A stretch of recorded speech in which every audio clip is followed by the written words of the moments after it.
In this video, we will throw light on types and their mechanisms. Amyloidosis can be systemic, which means protein deposits will be present in multiple organ systems. Or it can be localized, which means they are limited or confined in only one organ.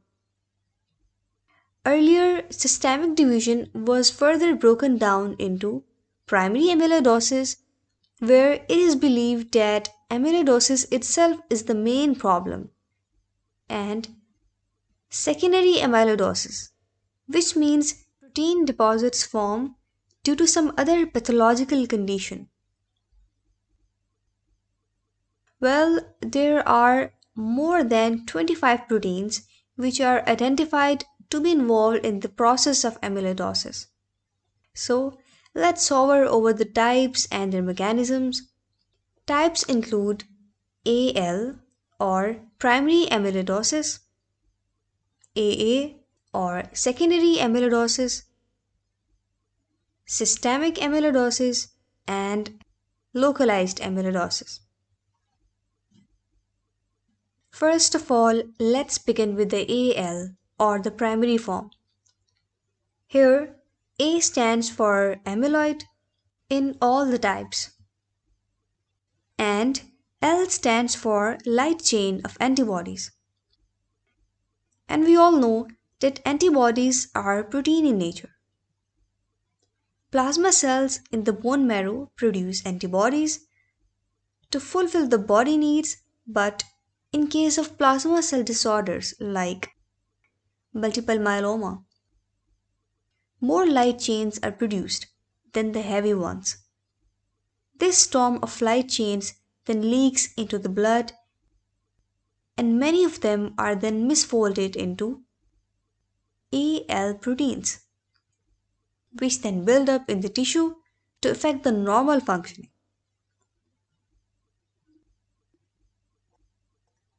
In case of AA amyloidosis, second A stands for serum amyloid A protein, which is an acute phase reactant, which means it is released by liver and folded normally in some inflammatory conditions. Well, if inflammation is prolonged, such as in case of inflammatory bowel disease, rheumatoid arthritis, and cancer. In these cases, excessive protein is released, which leaks out into the blood, and some of it is misfolded into AA proteins, which pile up in tissues to alter the normal functioning. Well, moving on towards the systemic amyloidosis, where amyloid deposits in more than one organ of the body. If we talk about kidneys, there are podocytes, which are cells lining the glomerulus. These cells are damaged by amyloid deposits, and it results in proteinuria, which means protein spillage in the urine, which ultimately leads to hypoalbuminemia, which means low albumin levels in the blood, which later leads to edema. Reason behind edema is low oncotic pressure that pulls water into the tissue from blood vessels. Another outcome of these amyloid deposits is hyperlipidemia, which occurs due to more lipid synthesis. But the question is why? Well, the answer is albumin hinders lipid synthesis. So, if there is low albumin level in blood, there will be no obstacle in lipid synthesis, and of course, hyperlipidemia will develop. These four outcomes are the hallmarks of nephrotic syndrome. Now, let's jump in to see what's happening if there are amyloid deposits in heart. Heart walls become stiff and lead to restrictive cardiac myopathy, and over time it causes congestive heart failure. Protein deposits also interfere with electrical conductivity of the heart, resulting in arrhythmias or we can say irregular heartbeat.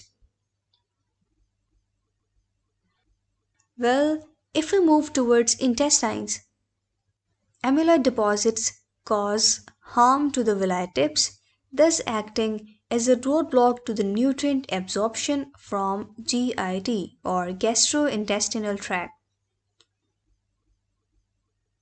Amyloid deposits can cause injury to the nerves, including both peripheral as well as autonomic nerves.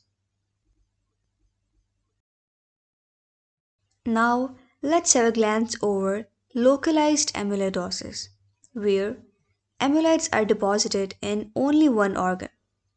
For instance, Alzheimer's disease, which is a neurodegenerative disorder where A beta peptides gets accumulated inside the brain.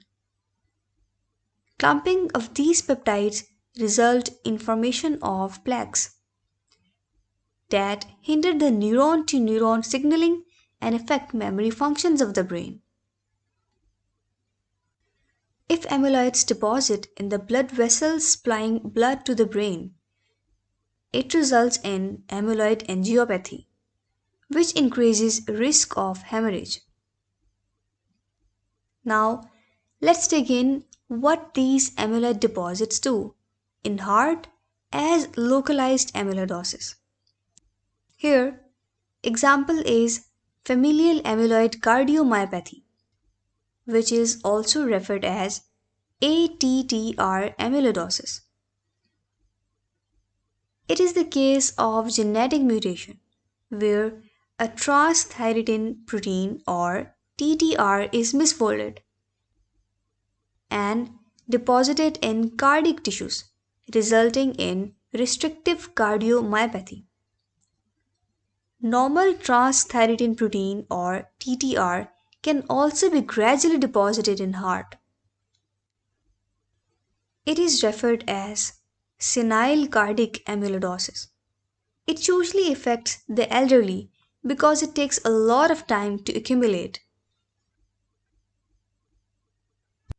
Amyloids can also build their home in pancreas. For example, in type 2 diabetes, islets of Langerhans have beta cells which secrete abundant insulin to cope up with the sugar levels. Along with the insulin, islet amyloid peptide or amylin is also secreted in excessive amounts, which then misfolds and aggregate to injure beta cells of pancreas.